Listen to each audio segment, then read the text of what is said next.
এই যে বড় বউ, ওকে নিয়ে পীড়িত করলেই চলবে?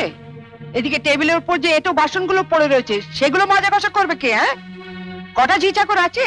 যাচ্ছি মা। চলো না দিদি, আমি তোমার সঙ্গে হাতে হাতে কাজ করি। ও বাবা, কি পীড়িত রে! দেখবো দেখবো কত কাজ করতে পারো। দেখি তোমার বাবা মা কি গয়না পরিয়ে শ্বশুর বাড়ি পাঠিয়েছে।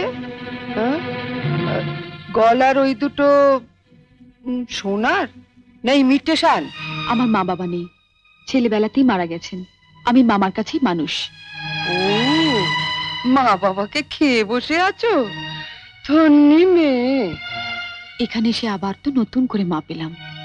ও বাবা, কি কাব্য মারা কথা রে বাবা।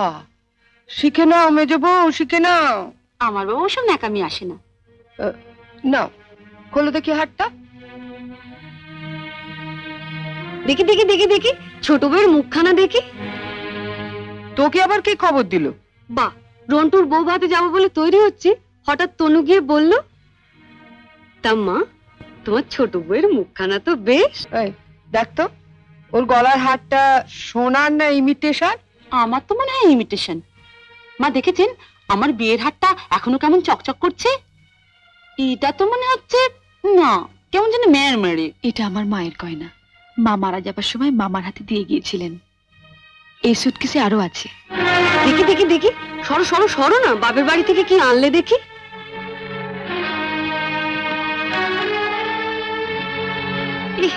কি শাড়ি গো, ই মেয়ে, এ নিশ্চয়ই কোনো ভিখারি বাড়ির মেয়েকে বিয়ে করেছে তনু।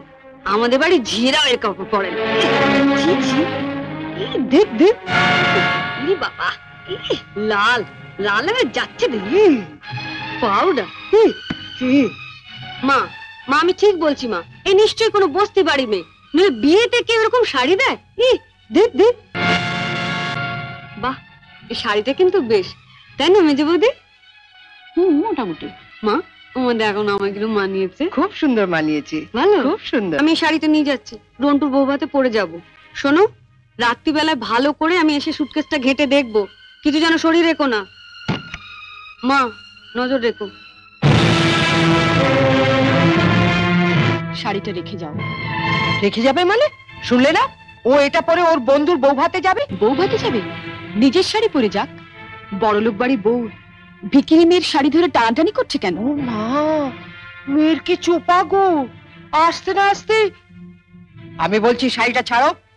না, আপনার মেয়ে না বলছিল আমার মামা যেসব শাড়ি দিয়েছে তা নাকি ওদের বাড়ি ঝিও পড়ে না? তামা, আপনি আপনার মেয়ের বিয়েতে এমন একটা শাড়িও দিতে পারেননি যেটা পরে রন্টুর বউ ভাতে যেতে পারে? আপনি তো দেখছি মা আমার মামার চেয়ে বেশি বিকিরি। কি কি বললে তুমি আমার মাকে? বুকে খুব বাজলো না?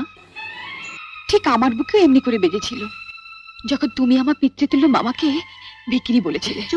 চুপ কর ছোট। না, তুমি তো যত নষ্টের গোড়া। ও আসার সঙ্গে সঙ্গে 7 তাড়াতাড়ি কেন নিজের ঘরে নিয়ে এলে এবার বুঝতে পারছি। এর মধ্যে ওর কানে বিষ ঢেলে দিলে। দিদি কোথায় বিষ পাবে যে ঢালবে? আপনি আর আপনার মেয়ে তো বিষের জমিদারি নিয়ে রেখে দিয়েছেন। ছোট, শাড়িটা দিয়ে দে। না, আমার মামা খুব গরিব, বিয়েতে আমাকে ভালো শাড়ি না দিতে পারলেও এই শাড়িটা অনেক কষ্টে কিনে দিয়ে বলেছিলেন বাড়ির যিনি গুরুজন তার পায়ে দিয়ে প্রণাম করো। এ কি করলি হতভাগী? মা থাকতে আমাকে, ছোটবেলায় মাকে হারিয়েছি, কত আশা নিয়ে বাড়িতে এসেছিলাম, নতুন করে আবার মাকে পাবো। কিন্তু বড়দি, ওনার যা মূর্তি দেখলাম এ তো মায়ের মূর্তি নয়। শাড়ি দিয়ে প্রণাম করলে আমার মরা মায়ের হাতটা কষ্ট পাবে। শুনলে মেজে বৌদি, শুনলে? যত বড় মুখ না তত বড় কথা। ঠিক আছে, রন্টুর বউ ভাত থেকে আসে, তারপর তোমার হচ্ছে।